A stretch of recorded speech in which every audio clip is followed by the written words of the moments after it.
అన్ని రేట్లు పెరిగిపోయాయి కదండి. కొంచెం కొంచెం కొనాలంటే రేట్లు ఎప్పుడు పెరిగిపోతున్నాయో తెలియదు. అందుకు ఒకసారి తీసుకుంటున్నాం.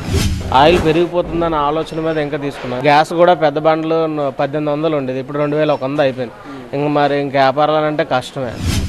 ఈ గ్యాస్ ధర పెరగడమే కాదు, గ్యాస్ లభ్యత కూడా ఈ రోజుని షిప్స్ రాకపోవడం వల్ల తగ్గింది. ఎప్పుడైతే లభ్యత లేదో మెట్రోపాలిటన్ సిటీస్ ఏవైతే ఉన్నాయి, కలకత్తా, వీటిలన్నింటిలోని కూడా ఆల్రెడీ 20% పైబడి హోటల్స్ మూతపడ్డాయి. చిరు వ్యాపారస్తులు అయితే ఈ గ్యాస్ దొరక మూసేస్తున్నారండి. ఇక పెద్ద హోటల్స్ ప్రస్తుతానికి ఉన్నాయి, ఇంకా దొరకకపోతే అన్ని మూసేయవలసి వస్తుంది. గ్యాస్ వల్ల వర్కర్లకు నష్టమే జరుగుతూ ఉన్నది, ఓనర్లకు నష్టమే జరుగుతూ ఉన్నది. దీనివల్ల ఎవరికి లాభాలు లేకపోతే, మాకు కూడా జీతాలు లేకపోతే మా భార్య పిల్లలు కూడా రోడ్డు మీద పడవలసిన అవసరం ఉన్నది.